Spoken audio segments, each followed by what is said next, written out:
Hello friend, कैसे हैं आप लोग। आई होप आप सब अच्छे होंगे। मैं शिवम चतुर्वेदी आप सबका अपने कोचिंग सेंटर कैरियर प्लेटफॉर्म में स्वागत करता हूं। तो हम पिछले वीडियो में पढ़े थे, हमने लास्ट टॉपिक पढ़ा था ग्रह और तारों के बारे में। तो आज हम अपना सेशन वहीं से स्टार्ट करेंगे। हम लोग पढ़ रहे हैं, हमारा चैप्टर है सौर मंडल में पृथ्वी, the earth in the solar system. तो आज हम जहाँ से छोड़ेंगे हम लोग वहीं पढ़ेंगे एनसीईआरटी के अकॉर्डिंग। तो चलिए आज हम जानेंगे प्लैनेट के बारे में, ग्रह के बारे में, ग्रह होता क्या है। तो मैंने लास्ट लेक्चर में मतलब अपने पहले लेक्चर में बताया था कि जो हमारे यूनिवर्स में जो उल्का पिंड हैं, जो बड़े बड़े खगोलीय पिंड हैं, कुछ पिंड चमकदार होते हैं जिनमें खुद की लाइट होती है, खुद का प्रकाश होता है, खुद की ऊष्मा होती है, वे तारे कहलाते हैं। और जिनमें न खुद की लाइट हो न ऊष्मा हो, वो दूसरों के प्रकाश से प्रकाशित होते हैं, उन्हें ग्रह कहते हैं। मतलब ऐसे पिंड जिनमें अपना खुद का प्रकाश नहीं होता है, जो दूसरों के प्रकाश से प्रकाशित होते हैं, उन्हें हम ग्रह कहते हैं। तो आइए ग्रह के बारे में थोड़ा और जानते हैं, फिर हम इनके बारे में पूरा डिटेल्स में पढ़ेंगे। तो देखिए, जो ग्रह होता है, ग्रह के अंग्रेजी शब्द में इसे हम प्लैनेट बोलते हैं। और जो प्लैनेट शब्द है वो ग्रीक भाषा के प्लेनेटाइज शब्द से लिया गया है। ये ग्रीक भाषा के प्लेनेटाइज शब्द से लिया गया है। प्लेनेटाइज शब्द से लिया गया है। ग्रीक में प्लेनेटाइज का मतलब होता है परिभ्रमक। यानी परिभ्रमक क्या होता है? जो किसी भी पिंड के चारों तरफ चक्कर लगाता है। जैसे मान लो ये एक पिंड है, इसके चारों तरफ जो घूमने वाला पिंड होगा उसे हम परिभ्रमक बोलते हैं। तो परिभ्रमक का मतलब आई होप आप सबको अच्छे से समझ में आया होगा। तो इसीलिए इसे हम क्या बोलते हैं, क्योंकि ग्रह जो हमारा होता है, जो ग्रह होता है वे सूर्य का चक्कर लगाते हैं। तो हमारा ग्रह एक तरह का परिभ्रमक है, क्योंकि वो सूर्य की परिक्रमा करते हैं। इसीलिए ग्रीक में इसे प्लेनेटाई बोला गया है। तो आइए आगे हम इसी क्रम में पढ़ते हैं दो चीज़ें, घूर्णन गति और परिक्रमण गति। ये कक्षा 6वीं की एनसीईआरटी में नहीं है, लेकिन मैं इसको अपनी तरफ से इसलिए इन्वॉल्व किया हूँ ताकि जब हम आगे ग्रहों के बारे में डिटेल्स में पढ़ेंगे तो आपको सारा चीज़, सारा कॉन्सेप्चुअल तरीके से समझ में आए। इसलिए दो टॉपिक को मैंने अपनी तरफ से ऐड कर दिया। तो चलिए घूर्णन गति क्या होते हैं पहले इसके बारे में जानते हैं। जब कोई पिंड अपने अक्ष पे चारों तरफ घूमता है, जैसे मान लो ये हमारा कोई पिंड है, ये इसका अक्ष है और ये अपने अक्ष पे चारों तरफ घूम रहा है, तो उसे हम कहेंगे घूर्णन गति। और घूर्णन गति को दैनिक गति भी बोलते हैं, क्योंकि किसी पिंड का अपने अक्ष पे एक राउंड जितने समय में वो लगाता है, वहाँ पर उतने समय में ही एक दिन होता है। अब सेकंड बात करते हैं हम परिक्रमण गति की। जब कोई पिंड किसी पिंड के चारों तरफ चक्कर लगाता है, मान लो ये हमारे एक पिंड है और दूसरा पिंड इसके चारों तरफ गति कर रहा है, तो ऐसी गति को हम बोलेंगे परिक्रमण गति। तो आई होप आप सबको ये दोनों अच्छे से समझ में आया होगा कि घूर्णन गति क्या होता है और परिक्रमण गति क्या होता है। अब अगर ये समझ में आ गया हो तो हम चलते हैं ग्रहों के बारे में स्टडी करने। क्योंकि जो सूर्य है, क्योंकि हम सौरमंडल पढ़ रहे हैं और हम जानते हैं कि सौरमंडल में सूर्य जो होता है वो प्रधान होता है, यानी वो मुखिया होता है। उसके अट्रैक्शन एरिया में जितने भी उल्का पिंड हो गए, ग्रह हो गए, जितने भी आते हैं, सब उसके परिवार के सदस्य होते हैं। तो हमारे सौरमंडल में सूर्य के परिवार में 8 ग्रह आते हैं। पहले 9 माना जाता था, तो उसमें से प्लूटो को क्या किया गया, 2006 में उसे स्मॉल ग्रह के नाम से करके हटा दिया गया, क्योंकि उसे हम क्या किए, क्षुद्र ग्रह में डाल दिए। तो अभी हम 8 ग्रहों के बारे में पढ़ेंगे, ठीक। तो हम 1 बाय 1 करके इसके बारे में स्टडी शुरू करते हैं। तो पहला हमारा जो ग्रह है वो है बुध। इसे हम इंग्लिश में मार्स बोलते हैं, इसलिए मैंने यहाँ यम से इसको डिनोट कर दिया है ताकि आपको इंग्लिश में मैं बता सकूं। इसको इंग्लिश में मार्स बोलते हैं, इसीलिए मैंने यम से डिनोट किया है। और अगर हम हिंदी में बात करें तो इसे बोलते हैं बुध ग्रह, इसे बोलते हैं बुध ग्रह। ये बुध ग्रह जो होता है वो अपने अक्ष पे, क्योंकि हमें ग्रहों में दो चीज़ें देखनी है कि उसका घूर्णन गति कितना हो रहा है और वो परिक्रमण गति कितने समय में कर रहा है। तो जो बुध ग्रह है वो जो होता है सूर्य के चारों तरफ, जो सूर्य के चारों तरफ एक चक्कर लगाने में कितना दिन लेता है? ये लेता है 88 दिन लेता है। कितना दिन लेता है? 88 दिन लेता है। और ये ग्रह अपने अक्ष पे घूमने के लिए, अपने अक्ष पे मतलब एक पॉइंट पे घूमने के लिए, अपना एक चक्कर, खुद का एक चक्कर लगाने के लिए वो जो समय लेता है वो कितना लेता है? 58 दिन लेता है। कहीं कहीं आपको 59 दिन मिलेगा, कहीं कहीं 58 दिन मिलेगा, तो हम अप्रॉक्सीमेट मान लेते हैं 58 दिन वो लेता है अपने अक्ष पे एक चक्कर लगाने के लिए। तो हमने बुध के बारे में पढ़ लिया। अब एक बार और बुध के बारे में हम यहाँ पे जान लेते हैं कि जो बुध होता है, जो बुध है हमारा, वो सूर्य के चारों तरफ एक चक्कर लगाने में, सूर्य के चारों तरफ एक चक्कर लगाने में कितना लेता है समय? 88 दिन का, 88 दिन का समय लेता है। और अपने अक्ष पे एक चक्कर लगाने के लिए, मतलब उसका जो घूर्णन टाइम है, घूर्णन गति है, वो करने के लिए वो लेता है 58 दिन।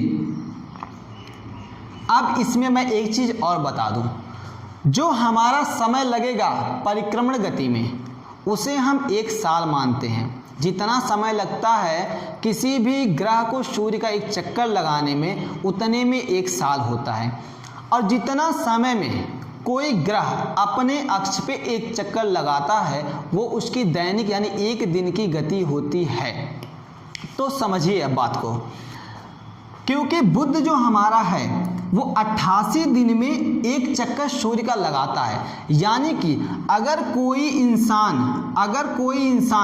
बुध पर है, अगर कोई इंसान बुध पे खड़ा है तो उसे वहाँ पे 1 साल का मतलब 88 दिन पता होगा। उसे वहाँ पे 1 साल का मतलब 88 दिन पता होगा। और एक दिन जो वहाँ पर होगा वो 58 दिन का होगा। वो पृथ्वी के 58 दिन का वहाँ पर एक दिन होगा। तो आई होप ये सब आपको समझ में आया हो। अब हम अपने अगले ग्रह के बारे में पढ़ते हैं। अगला ग्रह जो हमारा है उसका नाम है वेनस, इसीलिए मैंने इसको वी से डिनोट किया है, वेनस। तो इसके बारे में हम पढ़ते हैं और इसे हिंदी में बोलते हैं शुक्र। इसे हिंदी में बोलते हैं शुक्र। अब देखिए, जो वेनस होता है वो पृथ्वी का मतलब सूर्य का एक चक्कर लगाने में, जो वेनस होता है वो सूर्य का एक चक्कर लगाने में 255 दिन लेता है। कितना दिन? 255 दिन लेता है। सूर्य का एक चक्कर लगाने में 255 दिन लेता है, 255 दिन लेता है। और ये अपने अक्ष पर एक चक्कर लगाने में मतलब घूर्णन गति करने में ये 243 दिन का समय लेता है। 243 दिन का समय लेता है। अब इसको हम यहाँ पर भी समझ लेते हैं एक बार। तो जो हमारा वेनस है यानी शुक्र जो है हमारा, शुक्र जो है ये सूर्य का एक चक्कर लगाने में, सूर्य का एक चक्कर लगाने में यानी परिक्रमण गति करने में 255 दिन का समय लेता है। और ये अपने अक्ष पे एक चक्कर लगाने में 243 दिन का समय लेता है। 243 दिन का समय लेता है। और वेनस और बुध के पास अपना कोई भी उपग्रह नहीं होता है। वेनस और बुध के पास अपना कोई भी उपग्रह नहीं होता है। तो आई थिंक आपको ये बातें समझ में आई होंगी। अब हम अपने अगले प्लैनेट की तरफ, अगले ग्रह की तरफ चलते हैं। अगला ग्रह हमारा है अर्थ, पृथ्वी जिस पे हम रहते हैं, और ये बहुत ही इम्पॉर्टेंट है क्योंकि इस पे हम रहते हैं, हमारा सब कुछ काम इस पे होता है, तो इसके बारे में हम थोड़ा अच्छे से जानेंगे।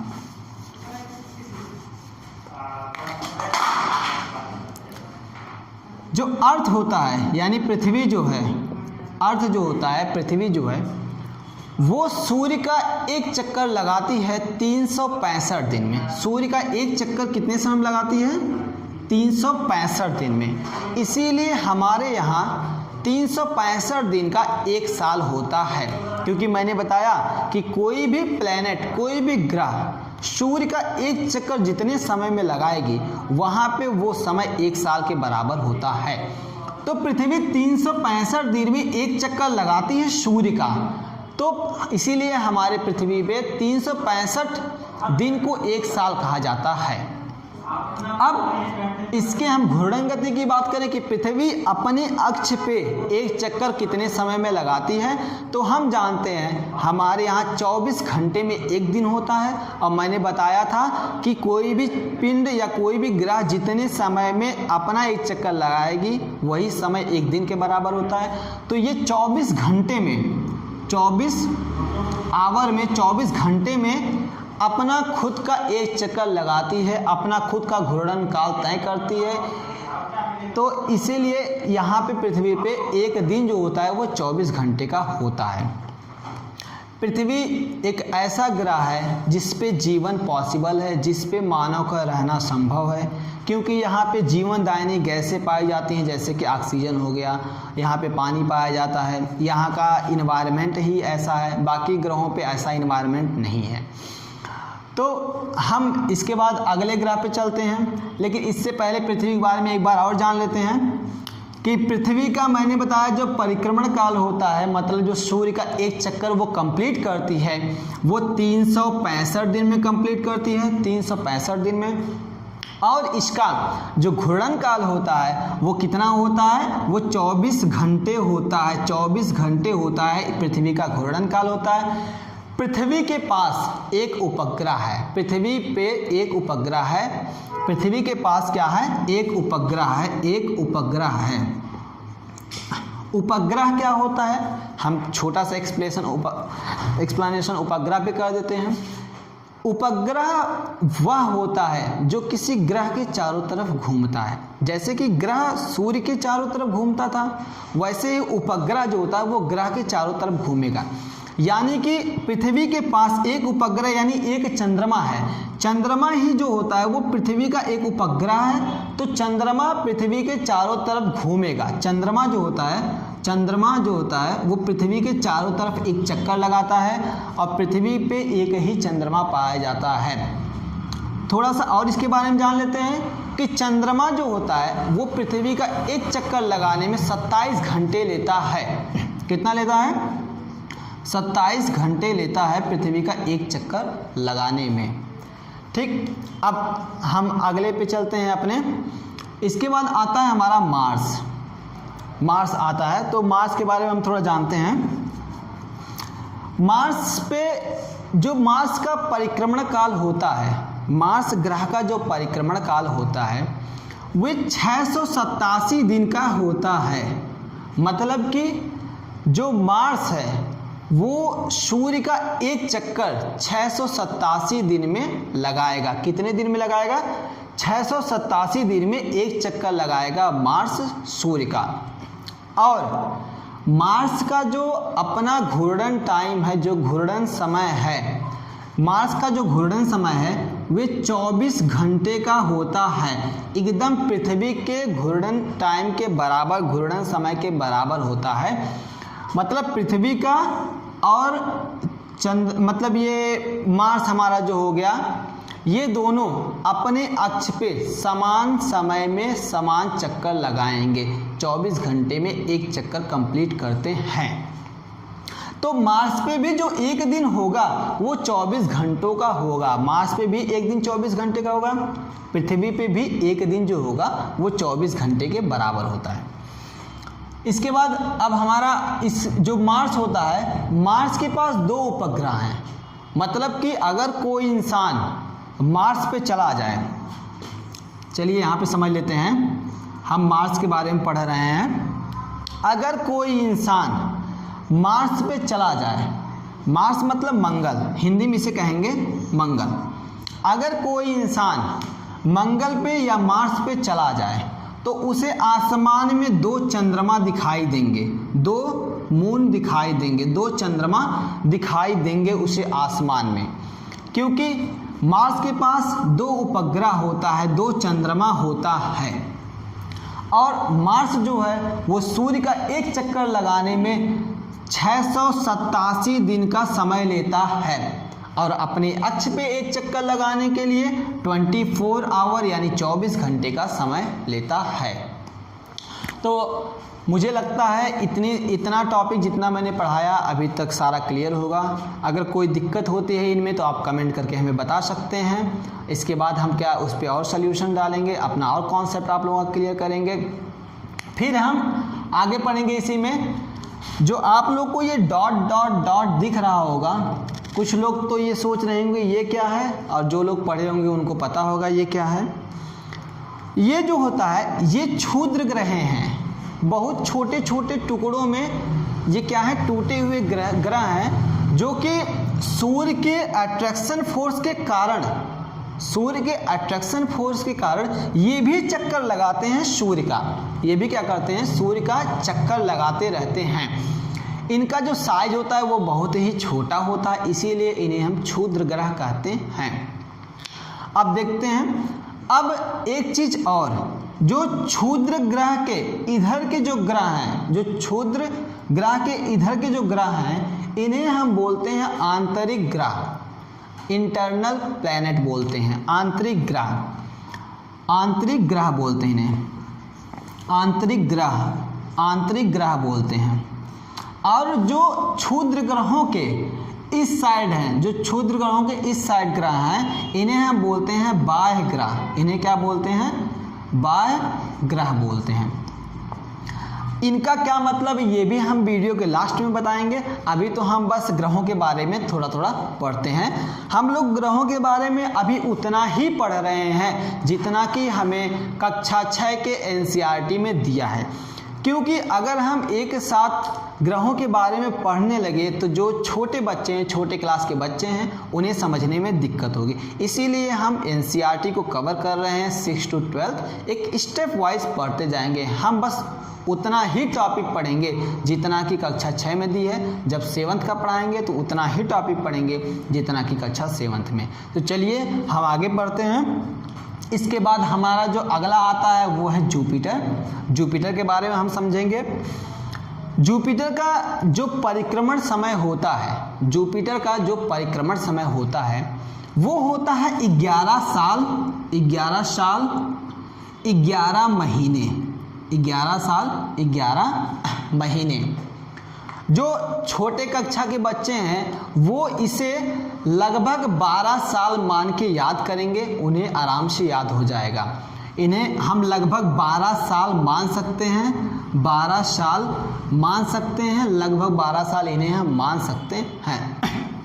इसके बाद इसका जो दैनिक गति होता है, जो जुपिटर का दैनिक गति होता है वो 9 घंटे 56 मिनट का होता है। 9 घंटे 56 मिनट का इसका दैनिक गति होता है, मतलब घूर्णन गति होता है। इसको हम थोड़ा सा और अच्छे से एक्सप्लेन करते हैं, इसको थोड़ा सा और अच्छे से एक्सप्लेन करते हैं।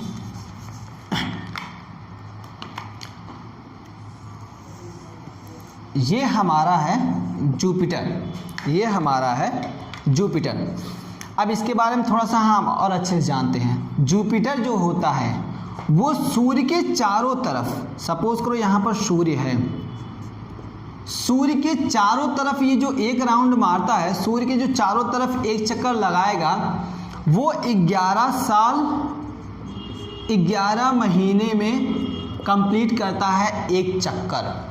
मतलब कि अगर कोई इंसान जुपिटर पे खड़ा है, अगर कोई इंसान, पृथ्वी का कोई इंसान जुपिटर पे गया तो उसे वहाँ पर पता चलेगा कि वहाँ का जो एक साल है, जो वहाँ का एक साल है वो पृथ्वी के 11 साल 11 महीने के बराबर होता है। और जो जुपिटर अपने अक्ष पे जो चक्कर लगाता है वो 9 घंटे और 56 मिनट में लगाता है। मतलब कि उस इंसान को ये पता चलेगा कि जुपिटर पे जो एक दिन होता है, जुपिटर पे जो एक दिन होता है वो 9 घंटे 56 मिनट का होता है। अब हम बात करते हैं मून का कि यहाँ पे कितने मून होते हैं। अगर कोई इंसान जुपिटर पे खड़ा है, अगर कोई इंसान जुपिटर पे गया है तो उसे यहाँ पर 16 मून दिखाई देंगे। इसके पास 16 उपग्रह यानी 16 चंद्रमा होते हैं। जुपिटर के पास अपना 16 चंद्रमा होते हैं, 16 चंद्रमा होते हैं, 16 उपग्रह होते हैं। तो आई थिंक इतना आप लोगों को क्लियर हो गया होगा। हम आगे पढ़ते हैं। अब चलिए आगे देखते हैं। जुपिटर के बाद आता है सैटर्न। पॉज करो। तो अगला देखते हैं, ये सैटर्न के बारे में अब हम जानेंगे। सैटर्न को हिंदी में शनि ग्रह बोलते हैं। तो सैटर्न के बारे में हम जानते हैं। तो सैटर्न के बारे में थोड़ा अच्छे से जानते हैं। सैटर्न जो होता है, सैटर्न ग्रह जो होता है, ये सूर्य का एक चक्कर कंप्लीट करने में, सूर्य का एक चक्कर लगाने में, सैटर्न जो सूर्य का एक चक्कर लगाने में 29 साल 5 महीने का समय लेता है। सैटर्न जो है सूर्य का एक चक्कर कंप्लीट करने में 29 साल 5 महीने का टाइम लेता है। मतलब कि अगर कोई इंसान सैटर्न पे यानी कि शनि पे गया हो तो उसे वहाँ का एक साल यहाँ के 29 साल 5 महीने के बराबर समझ में आएगा। और सैटर्न जो होता है वो अपने अक्ष पे, अपने पॉइंट पे वो एक चक्कर लगाता है 10 घंटे और 40 मिनट में। 10 घंटे 40 मिनट में सैटर्न यानी शनि एक चक्कर लगाता है अपने अक्ष पे। अब इसके बारे में कुछ और चीज़ें। सैटर्न के चारों तरफ, ये जो आपको ये लाइन दिख रही है, सैटर्न के चारों तरफ छोटे छोटे मतलब क्षुद्र ग्रह ही हम इसे बोलेंगे का एक रिंग होता है, जो उसके चारों तरफ क्या होते हैं, घूमते रहते हैं। मतलब सैटर्न में एक रिंग बनता है। कुछ लोग तो ये जानते हैं कि ये रिंग जो वो सिर्फ सैटर्न में बनता है, बट जो कक्षा 6वीं की एनसीईआरटी है उसने बताया है, जो एनसीईआरटी है उसने बताया है जो रिंग होते हैं वो जुपिटर में भी होते हैं, वे जुपिटर में भी होते हैं, वे सैटर्न में भी होते हैं और वो यूरेनस में भी होते हैं, वो यूरेनस में भी होते हैं। तो कुछ लोगों को तो आज पता चला होगा कि जो रिंग होता है वो सिर्फ सैटर्न में नहीं होता है, बल्कि वो जुपिटर में भी होता है और यूरेनस में भी होता है। तो आई होप आप लोगों को ये सारा जितना मैंने पढ़ाया समझ में आया होगा। अब देखते हैं, अब हम बात करेंगे चंद्रमा की कि शनि कितने चंद्रमा को अपने पास रखता है या कितने उपग्रह इसके पास होते हैं। तो शनि के पास जो चंद्रमा है वो 30 से भी अधिक होते हैं, 30 से अधिक होते हैं। तो शनि के पास 30 से ज़्यादा चंद्रमा होते हैं। तो हमने शनि के बारे में पढ़ लिया। अब हम बात करेंगे अगला यूरेनस के बारे में। अब हम बात करेंगे यूरेनस के बारे में। यूरेनस के बारे में हम जानेंगे, यूरेनस के बारे में जानेंगे। ये है यूरेनस। अब यूरेनस जो होता है वो सूर्य का एक चक्कर लगाने में, यूरेनस जो होता है वो सूर्य का एक चक्कर लगाने में 84 साल का समय लगता है। 84 साल का समय लगाता है, 84 साल का समय लगाता है सूर्य का एक चक्कर लगाने में। मतलब कि अगर कोई इंसान यहाँ पे गया है तो उसे वहाँ एक साल का मतलब यहाँ का 84 साल समझ में आएगा। मतलब कि यूरेनस पे एक साल जो होता है वो 84 साल के बराबर होता है। अब समझो, जो यूरेनस होता है, यूरेनस अपने अक्ष पे यानी कि घूर्णन गति यानी कि दैनिक गति जो करता है वो 17 घंटे 14 मिनट में कंप्लीट करता है। 17 घंटे और 14 मिनट में कंप्लीट करता है। 17 घंटे और 14 मिनट में कंप्लीट करता है। अब हम उपग्रह की बातें करते हैं। तो जो यूरेनस के पास जो उपग्रह की संख्या होती है, जो यूरेनस के पास चंद्रमा की संख्या होती है, इस पे जाने के बाद हमें कितना चंद्रमा दिखाई देंगे? हमें 17 चंद्रमा दिखाई देते हैं। अगर कोई इंसान यूरेनस पे जाके खड़ा है, कल्पना कीजिए अगर कोई इंसान यूरेनस पे जाके खड़ा है तो उसे वहाँ पे 17 चंद्रमा दिखाई देंगे, क्योंकि यूरेनस के पास 17 चंद्रमा होते हैं। अब हम अपना लास्ट पढ़ते हैं नेपच्यून के बारे में। अब हम लास्ट जानेंगे नेपच्यून के बारे में। नेपच्यून के बारे में पढ़ेंगे। नेपच्यून के बारे में पढ़ेंगे। नेपच्यून के बारे में, ये नेपच्यून है, सपोज करिए ये हमारा सूर्य है। नेपच्यून सूर्य का एक चक्कर लगाने में जो समय लगता है वो 164 साल का समय लेता है। सूर्य का एक चक्कर लगाने में 164 साल का समय लेता है। मतलब कि अगर कोई इंसान नेपच्यून पे खड़ा है तो उसे वहाँ पे 1 साल का मतलब 164 साल समझ में आएगा। और नेपच्यून का जो दैनिक गति होता है, मतलब नेपच्यून पे जो दिन होते हैं वो 16 घंटे और 7 मिनट के होते हैं। 7 मिनट के होते हैं, 16 घंटे और 7 मिनट के होते हैं। जो छोटे क्लास के बच्चे हैं वो बस 16 घंटे याद कर लें तब भी बहुत है। तो इस तरह हमने सारे ग्रहों के बारे में थोड़ा मतलब एक कक्षा 6वीं के एनसीईआरटी के हिसाब से पढ़ा। एक चीज़ इसमें छूट रही है, जो नेपच्यून के पास जो चंद्रमा की संख्या होती है, इस पे जो चंद्रमा की संख्या होती है, जो नेपच्यून के पास चंद्रमा की संख्या होती है वो 8 होती है। मतलब कि अगर कोई इंसान नेपच्यून पे खड़ा है तो उसे वहाँ पे 8 चंद्रमा दिखाई देते हैं। तो हमने लगभग सारा ग्रह के बारे में, सारे ग्रहों के बारे में कक्षा 6वीं के हिसाब से पूरा कवर कर लिया। अब हम थोड़ा सा बात कर लेते हैं आंतरिक ग्रह और बाह्य ग्रह। और यहाँ से मैं आप लोगों के लिए 2 क्वेश्चन बनाऊंगा जिसका जवाब आप हमें कमेंट करके बताइएगा। तो आंतरिक ग्रह जो होता है वो बुध, शुक्र, पृथ्वी और मंगल यानी कि Mars, Venus, Earth and Mercury, Venus, Earth और मार्स होते हैं। इन्हें आंतरिक ग्रह बोलते हैं क्योंकि ये सूर्य के बहुत पास होते हैं। और जो आंतरिक ग्रह होते हैं वे चट्टानों से बने होते हैं। जो आंतरिक ग्रह होते हैं वे चट्टानों से बने होते हैं। तो यहाँ से हमारा पहला क्वेश्चन है कि आंतरिक ग्रह पर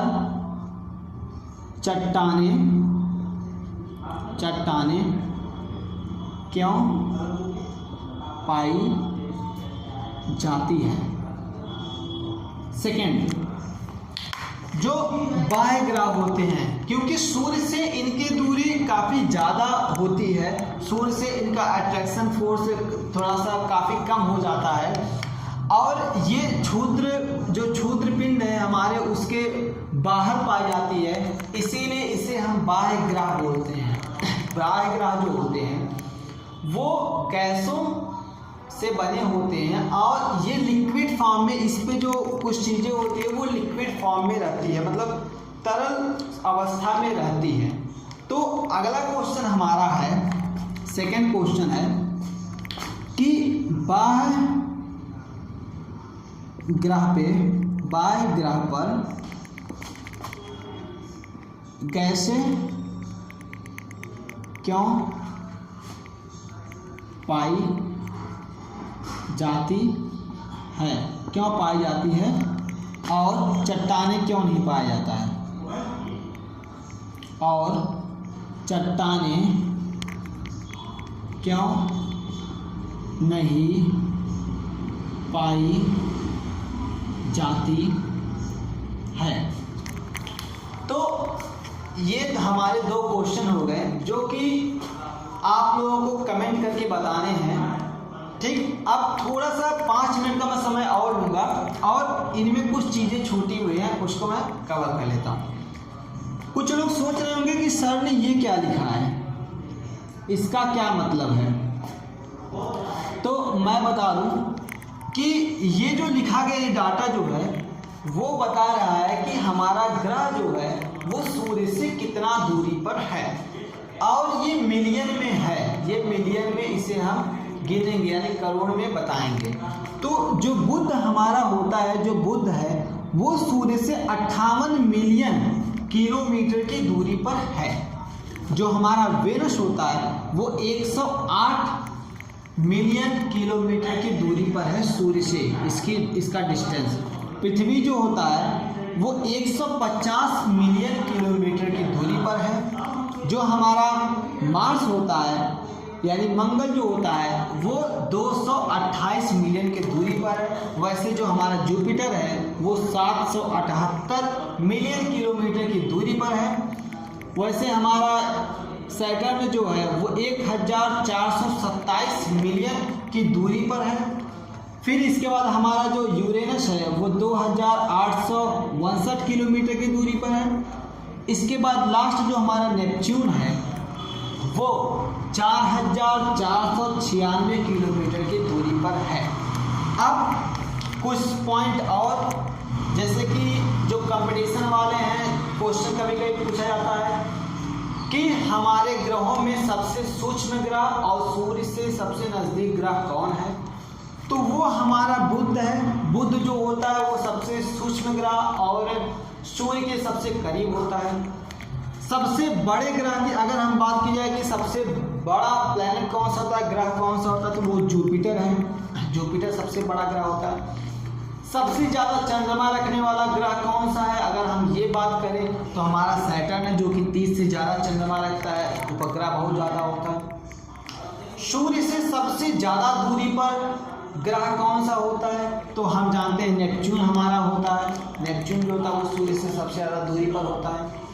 फिर इसके बाद कौन सा ऐसा ग्रह है जहाँ पर जीवन संभव है, तो अभी तक हम जानते हैं कि अर्थ जो ऐसा ग्रह जहाँ पर जीवन संभव है, इसे हम नीला ग्रह भी बोलते हैं। पृथ्वी को हम नीला ग्रह बोलते हैं क्योंकि पृथ्वी पर 1/3 जल पाया जाता है।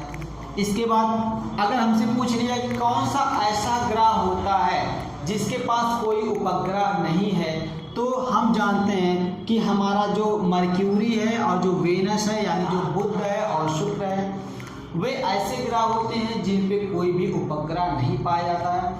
और लास्ट क्वेश्चन जो है हमारा, जो लास्ट क्वेश्चन है वो ये है कि जो लास्ट हमारा टॉपिक है वो शुक्र को पृथ्वी की बहन क्यों कहा जाता है। शुक्र ग्रह को, जो लास्ट क्वेश्चन है, एक क्वेश्चन मैं और इंक्लूड कर देता हूँ तीसरा, कि शुक्र ग्रह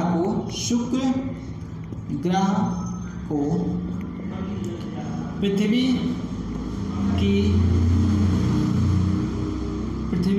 की बहन क्यों कहते हैं। तो इसी के साथ आज का हमारा ये सेशन कंप्लीट होता है। आई होप आप लोग एंजॉय किए होंगे, आपको समझ में आया होगा। इसके बाद हम नेक्स्ट वीडियो में आपको बताएंगे, और प्लीज़ इस क्वेश्चंस के आप हमें सल्यूशन दीजिए, और अगर नहीं आएंगे तो हम इस टॉपिक को अगले वीडियो में एक्सप्लेन करेंगे। Thank you so much.